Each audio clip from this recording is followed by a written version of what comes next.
वसुदेव सुतं देवम् कंसचाणूरमर्दनम्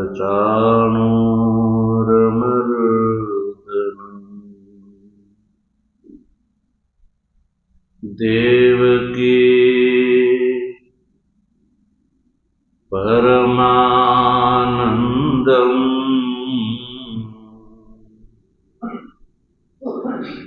कृष्णं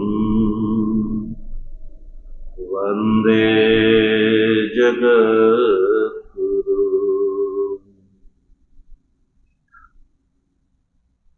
मूकं करोति वाचालं पङ्गुं लङ्घयते गिरिं यत्कृपातमहं वन्दे परमानन्दमाधवम्।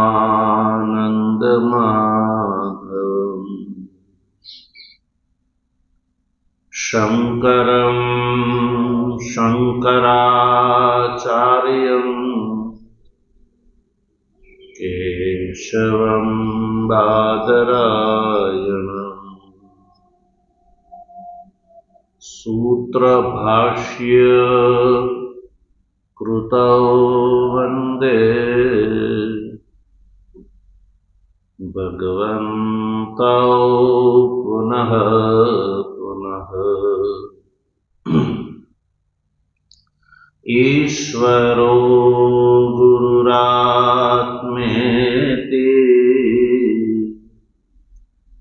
मूर्तिभेद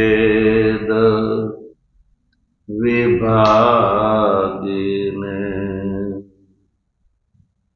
व्योमवद्व्याप्तदेहाय दक्षिणामूर्तये नमः। ॐ शान्तिः शान्तिः शान्तिः।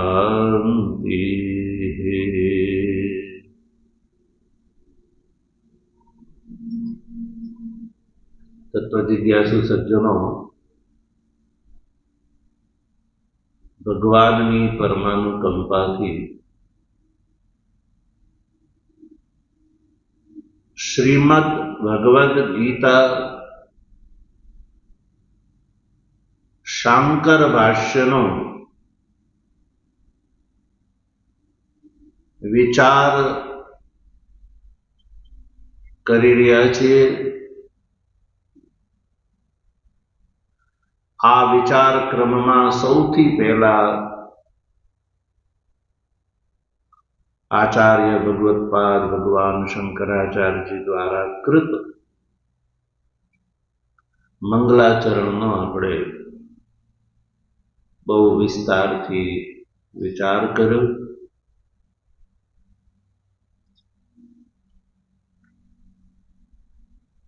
મંગલાચરણ કર્યા પછી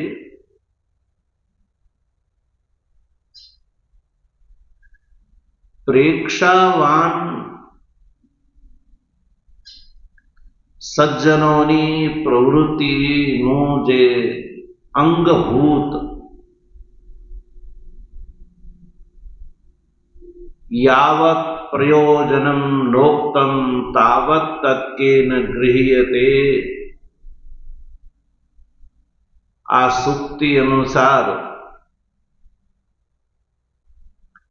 જ્યાં સુધી અધિકારી વિષય સંબંધ અને પ્રયોજન ગ્રંથનું બતાવવામાં ન આવે ત્યાં સુધી પ્રેક્ષાવાન સજ્જનોની પ્રવૃત્તિ ગ્રંથમાં થતી નથી।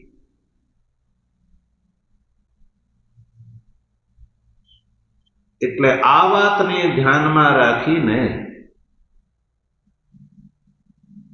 આ જે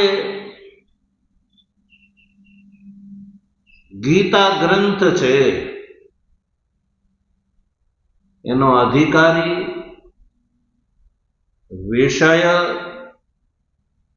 સંબંધ અને પ્રયોજન, જેને અનુબંધ ચતુષ્ટય કહેવામાં આવે છે, એનો આપણે વિચાર કરી ચૂક્યા. આ જે અધિકારી, વિષય, સંબંધ, પ્રયોજન રૂપ જે અનુબંધ ચતુષ્ટય છે, એ આ શ્લોકની અંદર જ છુપાયેલું છે.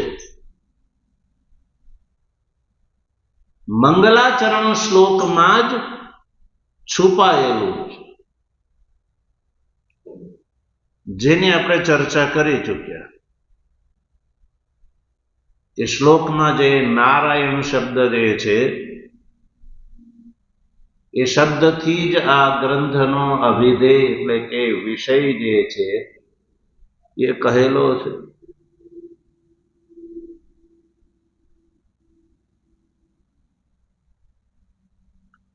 બ્રહ્માત્મૈક્ય એ નારાયણ શબ્દનો અર્થ છે, જે વિષય છે.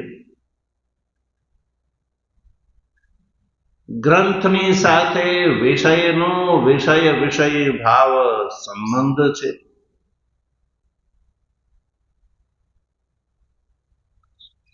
નારાયણ અવ્યક્તથી પર છે, એટલે કે માયા સંસ્પર્શનો અભાવ કહીને સર્વ અનર્થની નિવૃત્તિ રૂપ પરમાનંદ આવિર્ભાવ લક્ષણ એ આ ગ્રંથનું પ્રયોજન છે.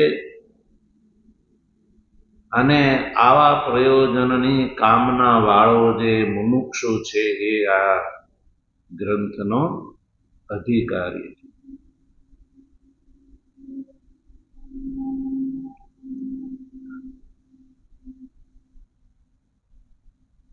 આ રીતે અનુબંધ ચતુષ્ટયનો આપણે વિસ્તારથી વિચાર કરી ચૂક્યા. ત્યારબાદ આપણે ઉપક્રમણિકા અર્થાત કે ઉपोદઘાત ભાષ્યની અંદર પ્રવેશ કરી લીધો હતો. તો ઉपोदघात ભાષ્ય ગ્રંથ જે છે, સ ભગવાનથી લઈને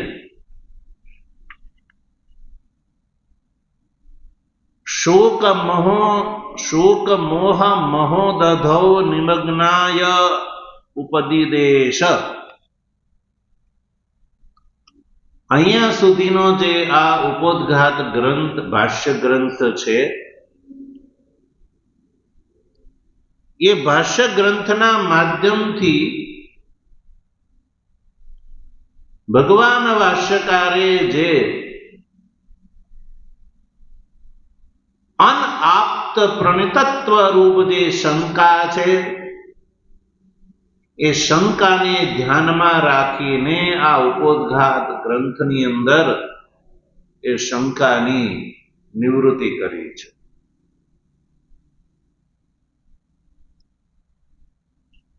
તો એનો પણ આપણે થોડી ચર્ચા ગઈકાલે કરી લીધી. પણ આજે અનઆપ્ત પ્રણિતત્વ શંકા નિવૃત્તિ પરત જે ઉपोदघात ભાષ્ય ગ્રંથ છે, જ્યાં સુધી એનું આપણે ઉચ્ચારણ કરીશું. જો ગ્રંથમાં જોજો, સૌ પ્રથમ સ ભગવાન સૃષ્ટ્વા ઇદમ જગત તસ્ય ચ સ્થિતિમ ચિકીર્ષુઃ મરીચ્યાદિન અગ્રે સૃષ્ટ્વા પ્રજાપતિમ પ્રવૃત્તિ લક્ષણમ ધર્મમ ગ્રાહયામાસ વેદોક્તમ તતઃ અન્યાંશ્ચ સનક સનંદનાદિન ઉત્પાદ્ય નિવૃત્તિ લક્ષણમ ધર્મમ જ્ઞાન વૈરાગ્ય લક્ષણમ ગ્રાહયમાસ દ્વિવિધો હિ વેદોક્તો ધર્મઃ પ્રવૃત્તિલક્ષણઃ નિવૃત્તિલક્ષણઃ ચ તત્ર એકઃ જગતઃ સ્થિતિકારણં પ્રાણિનાં સાક્ષાદ અભ્યુદય નિઃશ્રેયસ હેતુઃ યઃ સધર્મઃ બ્રાહ્મણાદ્યૈઃ વર્ણિભિઃ આશ્રમીભિશ્ચ શ્રેયોર્થિભિઃ અનુષ્ઠીયમાનઃ દીર્ઘેણ કાલેન અનુષ્ઠાત્રીણાં કામ ઉદ્ભવાત હીયમાન વિવેક વિજ્ઞાન હેતુકેન અધર્મેણ અભિભૂયમાને ધર્મે પ્રવર્ધમાને ચ અધર્મે જગતઃ સ્થિતિમ પરિપીપાલયિષુઃ સ આદિકર્તા નારાયણાખ્યઃ વિષ્ણુઃ ભૌમસ્ય બ્રહ્મણઃ બ્રાહ્મણત્વસ્ય રક્ષણાર્થં દેવક્યાં વસુદેવાદ અંશેન કિલ સંબભૂવ બ્રાહ્મણત્વસ્ય હિ રક્ષણેન રક્ષિતઃ સ્યાદ વૈદિકઃ ધર્મઃ તદ અધીનત્વાદ વર્ણાશ્રમભેદાનાં સ ચ ભગવાન જ્ઞાન ઐશ્વર્ય શક્તિ બલ વીર્ય તેજોભિઃ સદા સંપન્નઃ ત્રિગુણાત્મિકાં વૈષ્ણવીં સ્વામ માયાં મૂલ પ્રકૃતિં વશીકૃત્ય અજઃ અવ્યયઃ ભૂતાનાં ઈશ્વરઃ નિત્ય શુદ્ધ બુદ્ધ મુક્ત સ્વભાવઃ અપી સન સ્વમાયયા દેહવાન ઇવ જાત ઇવ ચ લોકાનુગ્રહં કુર્વન ઇવ લક્ષ્યતે સ્વપ્રયોજન અભાવેપી ભૂત અનુજિગૃક્ષયા વૈદિકં હિ ધર્મદ્વયં અર્જુનાય શોક મોહ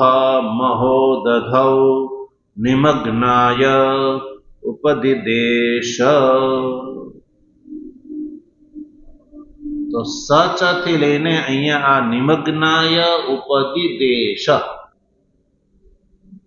અહીંયા સુધીનો જે આ ઉपोદ્ઘાત ભાષ્ય ગ્રંથ છે એ ભાષ્ય ગ્રંથ દ્વારા ભગવાન ભાષ્યકાર આ જે ગીતા શાસ્ત્ર ગ્રંથ છે એની અંદર અનાપ્ત પ્રણિતત્વ રૂપ જે શંકા છે એ શંકાની નિવૃત્તિને ધ્યાનમાં રાખીને આ ઉपोद्घात ભાષ્ય ગ્રંથ લખે છે. હવે જો શંકા શું છે? શંકા છે કે જેમ કે ભગવાન ભાષ્યકાર જ્યારે મંગલાચરણ કરે છે ત્યારે એક વાતને ધ્યાનમાં રાખીને કરે છે કે ભગવાન ભાષ્યકાર એ નિશ્ચિત રૂપથી એવું માને છે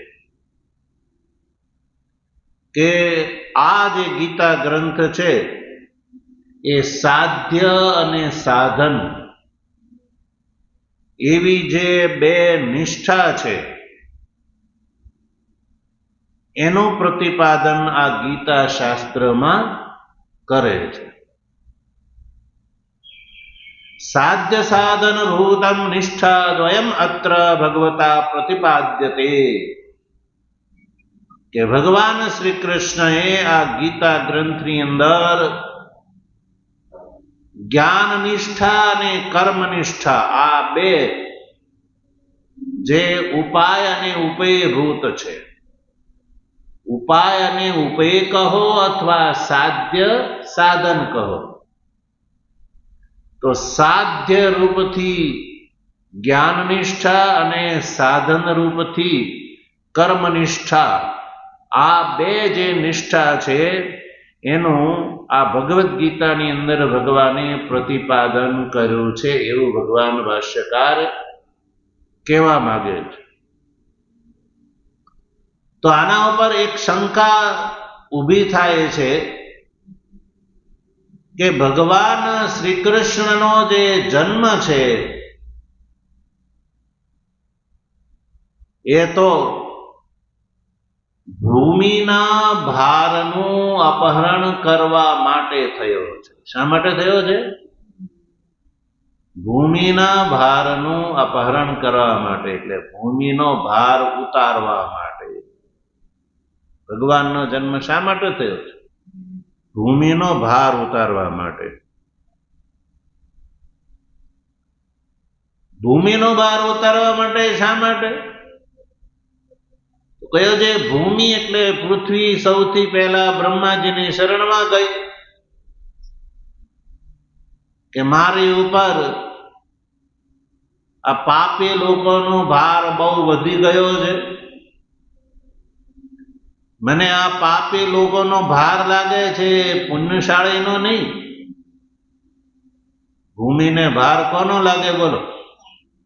પાપી લોકોનો. તો ભૂમિ જે છે એ પાપી લોકોના ભારથી ત્રસ્ત થઈને સૌથી પહેલા બ્રહ્માજીની પાસે ગઈ. બ્રહ્મા વગેરે દેવતાઓએ વિચાર કર્યો કે ભૂમિનો આ જે ભાર છે એ કોઈ સામાન્ય નથી, અસામાન્ય ભાર છે.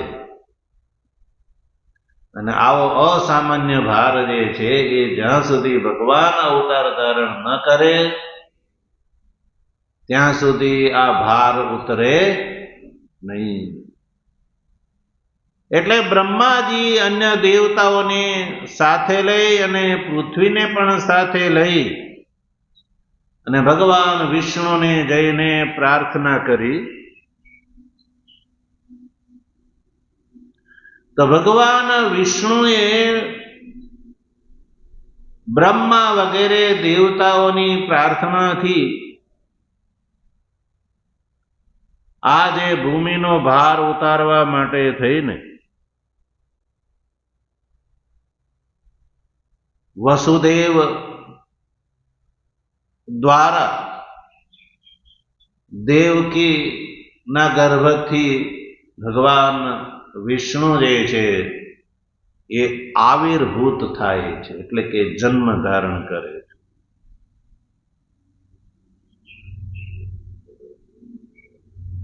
એટલે ભગવાન શ્રી કૃષ્ણનું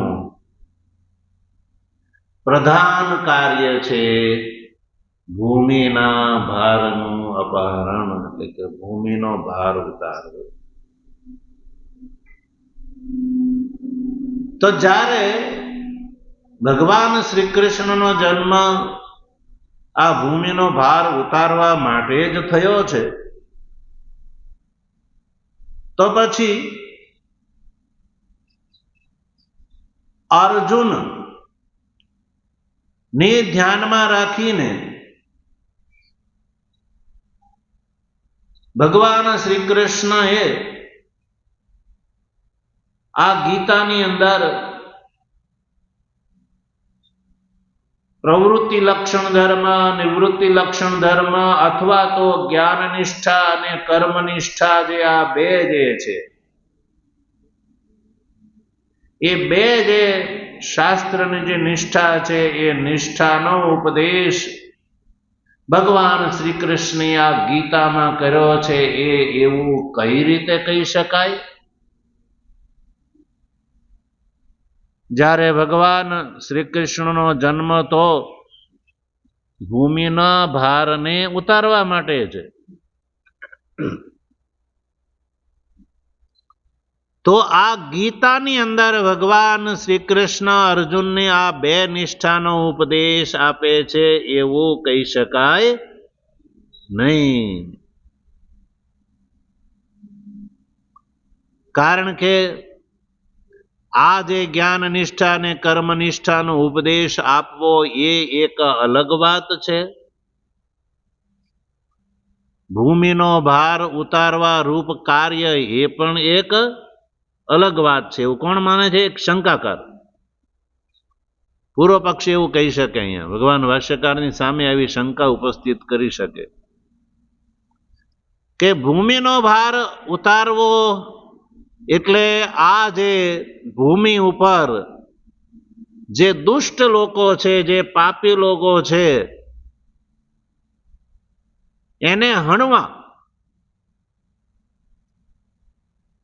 અને એ હણાઈ જાય એટલે ભૂમિનો ભાર ઉતરી જાય.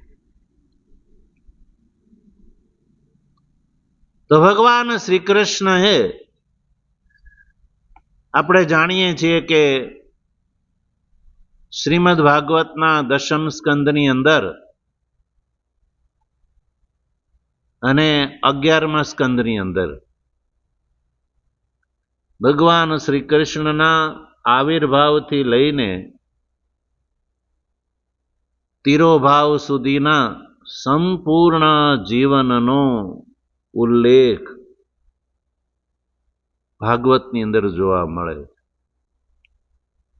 આવિર્ભાવથી લઈને તિરોભાવ સુધી. તો ભાગવતની અંદર ભગવાને જે જે કાર્ય કર્યા, જે જે દુષ્ટોનો સંહાર કર્યો, પાપીઓનો વધ કર્યો, એ જ વાત છે કે ભગવાને ગીતાનો ઉપદેશ આપ્યો એ પણ વાત છે. ભાગવતમાં છે નથી. એટલે કોઈ એવું માની શકે કે ભૂમિનો ભાર ઉતારો એટલે કે દુષ્ટોનો સંહાર કરો અને દુષ્ટોનો વધ કરવો, એને મારવા અને આ ભૂમિનો ભાર ઉતારવો. તો મુખ્ય કાર્ય તો ભગવાનનું એ છે. તો એવી સ્થિતિમાં ભગવાન શ્રી કૃષ્ણે અર્જુનને આજે ગીતાનો ઉપદેશ આપ્યો અને એ ગીતાની અંદર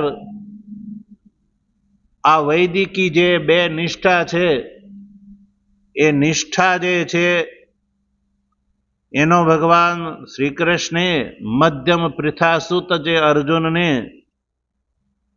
ઉપદેશ આપ્યો છે અને આ ધર્મની અંદર એટલે કે નિષ્કામ ધર્મ એટલે કે કર્મનિષ્ઠાની અંદર પ્રેરિત કર્યો, એ કહેવું એ યોગ્ય નથી. કેમ યોગ્ય નથી? કારણ કે ભગવાનનું કાર્ય શું છે? ભૂમિનો ભાર ઉતારવો છે. એ મુખ્ય કાર્ય છે. ભગવાન આ ગીતાનો ઉપદેશ દેવા માટે જન્મ ધારણ કર્યો એવું નથી. આવા પ્રકારની આ જે શંકા છે, એ શંકાને ધ્યાનમાં રાખીને આચાર્ય ભગવત્પાદ ભગવાન શંકરાચાર્યજીએ આ શંકાની નિવૃત્તિ માટે થઈને સ ભગવાન સૃષ્ટવા ઇદમ ઇત્યાદિ થી લઈને શોક મોહ મહોદધો નિમગ્નાય ઉપદિદેશ, અહીંયા સુધીનો આ જે ભાષ્ય ગ્રંથ છે, એ ભાષ્ય ગ્રંથ આ શંકાને નિવૃત્તિ કરવાને ધ્યાનમાં રાખીને કરેલો છે ભાષ્ય ગ્રંથ. એટલે આ જે સ ભગવાનથી લઈને એ ઉપદિદેશ એ સુધીનો જે ભાષ્ય ગ્રંથનો આપણે વિવેચન કરીશું. તો આમાં એ જ વાત ધ્યાનમાં રાખવાની કે ભગવાન ભાષ્યકાર આ શંકાની નિવૃત્તિ કરવા માટે થઈને આ ભાષ્ય ગ્રંથ આ વાતને ધ્યાનમાં રાખીને કરે છે. એટલે કે ભગવાન શ્રી કૃષ્ણનો જન્મ કેવલ એવું નથી કે જે વર્તમાન કાળમાં જે ભૂમિ ઉપર જે અસુરો છે એ અસુરોનો વધ કરી નાખ્યો એટલે ભૂમિનો ભાર ઉતરી ગયો એટલું જ નહીં, ભૂમિનો ભાર ઉતારીને ધર્મની સ્થાપના કરવી એ પણ ભગવાનનું કાર્ય છે. જો કેવલ અસુરોનો સંહાર કર્યો હોત અને આ સંસારમાં સ્થાયી રૂપથી જો ધર્મની સ્થાપના ન થઈ હોત તો અસુરો તો પાછા પણ ઉત્પન્ન થઈ જાય.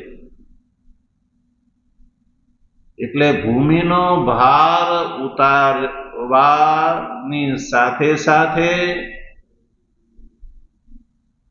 સ્થાયી રૂપથી વૈદિક ધર્મનું સ્થાપન થાય એ પણ ભગવાન શ્રી કૃષ્ણનો ઉદ્દેશ છે.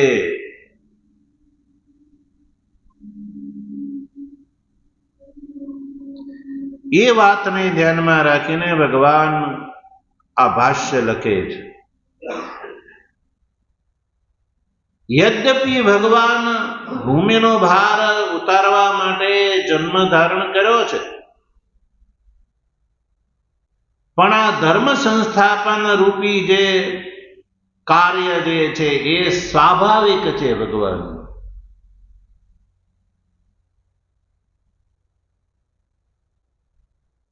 ધર્મની સ્થાપના રૂપી જે કાર્ય છે ભગવાનનો સ્વભાવ છે. એ અહીંયા ભગવાન શ્રી કૃષ્ણએ આ પ્રવૃત્તિ લક્ષણ ધર્મ અને નિવૃત્તિ લક્ષણ ધર્મ, આ જે બે વૈદિક ધર્મ છે એ બંનેની સ્થાપના માટે થઈને ભગવાનનો પ્રાદુર્ભાવ થયો છે. મુખ્ય રૂપથી ભગવાનનો પ્રાદુર્ભાવ શા માટે થયો છે? વૈદિક પ્રવૃત્તિ લક્ષણ ધર્મ અને નિવૃત્તિ લક્ષણ ધર્મની સ્થાપના માટે ભગવાનનો પ્રાદુર્ભાવ છે. ભૂમિના ભારની જ્યાં સુધી વાત છે એ તો આર્થિક છે. આર્થિક એટલે આ જે પ્રવૃત્તિ લક્ષણ ધર્મ અને નિવૃત્તિ લક્ષણ ધર્મની સ્થાપના થતા ભૂમિનો ભાર તો ઉતરવાનો જ છે. એના માટે અલગ પ્રયત્નની જરૂર નથી. ભગવાન શ્રી કૃષ્ણના જન્મનું મુખ્ય કાર્ય છે આ પ્રવૃત્તિ લક્ષણ ધર્મ અને નિવૃત્તિ લક્ષણ ધર્મ જે છે એની સ્થાપના.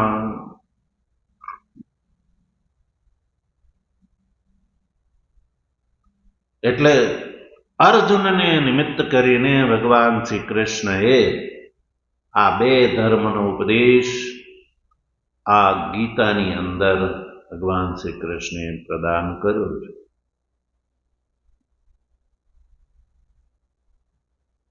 જો ભૂમિના ભારરૂપ કાર્ય જે છે આર્થિક છે, અર્થાત અવાંતર કાર્ય છે, અને અવાંતર કાર્ય છે ને એ મુખ્ય કાર્યની અંદર એનો અંતર્ભાવ હોય છે. એટલે આના માટે અલગ પ્રયત્ન કરવાની જરૂર નથી. જેમ કે તમે કોઈ મંગલ કાર્ય કરવા માટે ઘરેથી પ્રસ્થાન કરો, જેમ કે મંગલ કાર્ય કરવાની ભાવનાથી ઘરેથી તમે પ્રસ્થાન કરો અને ઘરની બહાર પગ મૂકતા જ તમને પનિહારીના દર્શન થાય. કોના? પનિહારી. તો એ શું બતાવે છે કે તમારું જે કાર્ય એ સફળ થશે, એ સંકેત કરે છે. હવે પનિહારીનું પાણી ભરીને આવવું એ એનો સ્વભાવ છે. એ તો એના ઘર માટે થઈને પાણી ભરીને આવી રહી છે. એકાએ તમને શુકન કરવા માટે નીકળી નથી. એ પનિહારીનું મુખ્ય કાર્ય તો જે છે એ ઘર માટે જલનું આગમન છે. પણ એ પહેલા જે મંગલ કાર્ય કરવા માટે નીકળેલા વ્યક્તિને માટે એ મંગલમય થઈ જાય છે. એ આર્થિક છે, એટલે એ અવાંતર વાત છે. પનિહારીનું મુખ્ય કાર્ય છે એ જલાગમન છે, જલ આનયન રૂપ કાર્ય એનું મુખ્ય છે. એને કઈ ખબર નથી કે ભાઈ આ વ્યક્તિ શા માટે નીકળે. એવી રીતે ભગવાન શ્રી કૃષ્ણના પ્રાદુર્ભાવનું મુખ્ય કાર્ય છે પ્રવૃત્તિ લક્ષણ અને નિવૃત્તિ લક્ષણ. આ જે બે વૈદિક ધર્મ છે એ ધર્મની સ્થાપના, એ માટે ભગવાનનો પ્રાદુર્ભાવ થયો છે. અને એ માટે આવશ્યક એમણે કંસાદી દુષ્ટોનો સંહાર પણ કર્યો. એ અવાંતર કાર્ય છે, એ મુખ્ય કાર્ય નથી, એ આર્થિક છે. એટલા માટે ભગવાન શ્રી કૃષ્ણએ અર્જુન રૂપ અધિકારીને નિમિત્ત બનાવીને અર્જુનને નિમિત્ત કરીને અધિકારી કોણ હોવો જોઈએ એ પણ સ્પષ્ટ કર્યું એના દ્વારા. અને અર્જુનને સ્વધર્મની અંદર પ્રવૃત્તિ કરાવીને જ્ઞાન નિષ્ઠા જે છે એનું અવતરણ કરવાની ઈચ્છાથી આ જે ગીતા શાસ્ત્ર જે છે એની રચના ભગવાને કરી. એટલે મુખ્ય કાર્ય હોવાના કારણે એ નિષ્ઠા દ્વય એ આ ગીતાનો વિષય છે. એ ભગવાન ભાષ્યકારનું કથન બિલકુલ ઉચિત છે. એટલે આ વાતને ધ્યાનમાં રાખીને ભગવાન ભાષ્યકાર આ સ ભગવાન સૃષ્ટવા ઇદમ જગત થી લઈને શોક મોહ મહોદધો નિમગ્નાય ઉપદિદેશ આ ભાષ્ય ગ્રંથ સુધીમાં આ શંકાની નિવૃત્તિ કરી છે.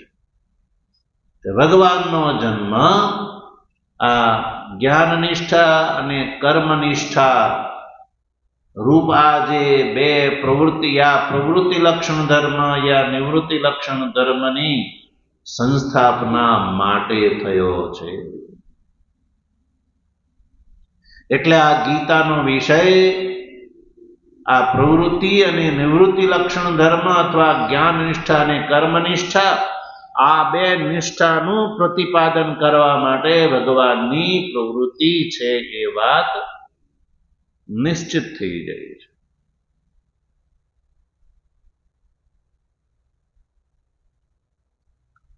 તો સજ્જનો, આ રીતે આ જે ભાષ્ય ગ્રંથ છે એ ભાષ્ય ગ્રંથનો જે છુપો અર્થ છે એ આપણે જાણ્યો.